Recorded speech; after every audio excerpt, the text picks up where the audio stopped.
imagino que la idea principal es generar preguntas y reflexiones de ustedes. Quizás los 5 minutos son un poco excesivos, pero solo recalcar algunas cosas.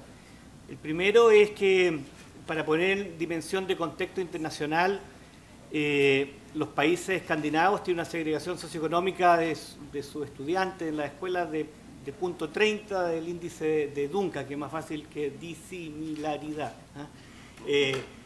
Y países que están haciendo una serie de políticas que se sienten frustrados de mucho de su alcance, como el caso de Estados Unidos o el caso de Alemania, es de punto 40. El caso de Chile es de punto 58. Es decir, es para poner en dimensiones del punto de vista de cuál es la urgencia, cuál es la gravedad de la situación que tenemos en nuestro país. Y los datos de PISA 2012 que acaban de aparecer vuelven a poner a Chile en el número 1 de segregación socioeconómica entre 65 naciones que participaron ahí. Un segundo elemento es que lo que está pasando con el tema de la ley CEP, que Alejandra con Florencia y muestran sus resultados, nosotros pusimos una cierta interrogante que podría haber un elemento, un efecto adicional, potencialmente un efecto adicional, es gradual. La CEP todavía está en marcha, para que ustedes tengan la dimensión de la mayor parte de los convenios fueron autorizados por el Ministerio de Educación en el año 2009. Por lo tanto, los padres amados hoy día están escogiendo en prekinder la escuela, no la escogen en primero básico. El tema es muy inicial en el sistema escolar, porque si no se quedan fuera. Las escuelas, cuando uno va a preguntar, las escuelas que son efectivas, vulnerables, tienen cerrada la matrícula para los estudiantes nuevos en primero básico. Son solamente algunas municipales que son abiertas y que algunas parten porque tienen vinculaciones con los jardines infantiles de Junji. Por lo tanto, todo lo que estamos viendo son noticias buenas y que deberíamos esperar mayores resultados, mejores resultados venideros. De hecho, nosotros que ponemos la intuición sobre el tema de un efecto adicional de segregación, de reducción de la segregación, con una tesis que estamos terminando con Pedro Roge, da cuenta que así es efectivo y que cada año se intensifica más. Sin embargo, para poner de nuevo en contexto, esta ley CEP, Hernando, lo que decía del tema de la voluntariedad, que probablemente fue parte de la negociación del proyecto de ley cuando estaba en discusión, es que los efectos positivos que estamos observando son hasta el percentil 70. Aquí faltó el gráfico haberlo visto. En el percentil 70 y de ahí para adelante, que son justo las escuelas que no firmaron el tema de la CEP, que se negaron porque el costo-beneficio, voy a perder estudiantes si acepto, ¿verdad?, a estos estudiantes vulnerables, que podría ser tener la misma probabilidad en la tómbola de quedar con mi grupo hipersegregado que paga 15.000, 18, 20, 30, 40 mil pesos mensuales hasta 70, y no ha pasado nada. Por lo tanto, ahí tenemos un contrafactual y la evidencia que tenemos que está sucediendo y que se intensifica en esos grupos, justo en ese sector.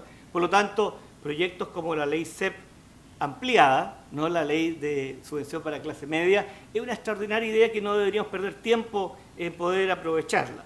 Y sin embargo, otro dato importante que Juan Eduardo mencionaba sobre los particulares pagados es lo que está sucediendo con los más vulnerables. Es decir, no están pasando grandes cosas entre los estudiantes más vulnerables desde el punto de vista de la desegregación, que podría ser por dónde se ubican, probablemente que tiene que ver mucho con la segregación urbana dentro de poblaciones que pueden ser guetos o lugares apartados, y lo que estamos observando tampoco está sucediendo mucho con su mejor desempeño de ese grupo en particular, no de las escuelas más vulnerables, sino de ese grupo más vulnerable de estudiantes.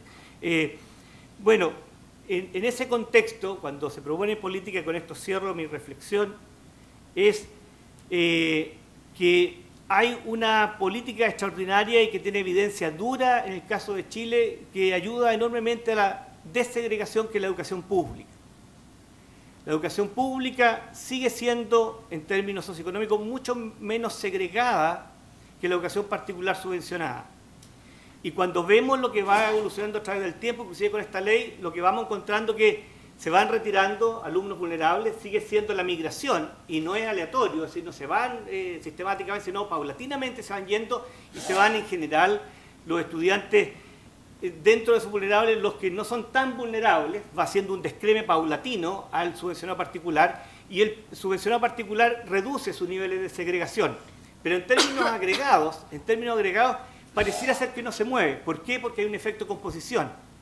Lo que va sucediendo es que el nivel de segregación es mucho más alto en los subvencionados particulares y a pesar que se reduzca paulatinamente la pérdida de esos estudiantes que estaban más integrados en la escuela pública, se va a un lugar que sigue siendo más segregado. Por lo tanto, lo que percibimos podría suceder el caso, que podrían irse todos los estudiantes de la educación pública y tuviéramos un sistema más segregado en términos globales, a pesar que los colegios subvencionados particulares hubiesen reducido su segregación. La escuela pública es una tremenda oportunidad, pero la evidencia indica que lo que tiene que haber es una oferta de calidad. Por eso nadie está yéndose después de la ley CEP a las escuelas públicas, porque antes no eran seleccionadas, es decir, antes que estuvieran en esta ley, tenían que aceptar a todos los estudiantes, al menos en la educación básica. Vimos ahí Gregory mostraba unos poquitos que seleccionan. Por lo tanto, esa opción ya existía. Los estudiantes ahora que tienen una marraqueta más alta, de verdad están viendo, mira, ¿sabes qué? Esa escuela que antes cobraba financiamiento compartido, y esto demuestra, esta es la evidencia que demuestra que el financiamiento compartido generaba menos oportunidades para las familias, están sistemáticamente migrando al vecino. ¿Cómo hacemos de que la educación pública sea una oportunidad para que del otro lado sea atractivo venirse? Por lo tanto, tal como decía Juan Eduardo, aquí lo que se requiere es que tengamos un conjunto de acciones para fortalecer la educación pública y para fortalecer la educación pública de tal forma que sea de excelencia, de calidad. Por distintos tipos de trabajo que estamos haciendo en el CIAE hemos identificado que hay escuelas, algunos cientos de escuelas públicas tremendamente potentes de calidad. Esas escuelas tienen una alta demanda de las familias que viven en el entorno, y no solamente de los más pobres, sino del conjunto de habitantes de ese territorio. Las familias escogen más cerca de donde están. Por lo tanto, yo diría que una de las prioridades que deberíamos tener es cuáles son las acciones que vamos a escoger para lograr ese objetivo. Gracias.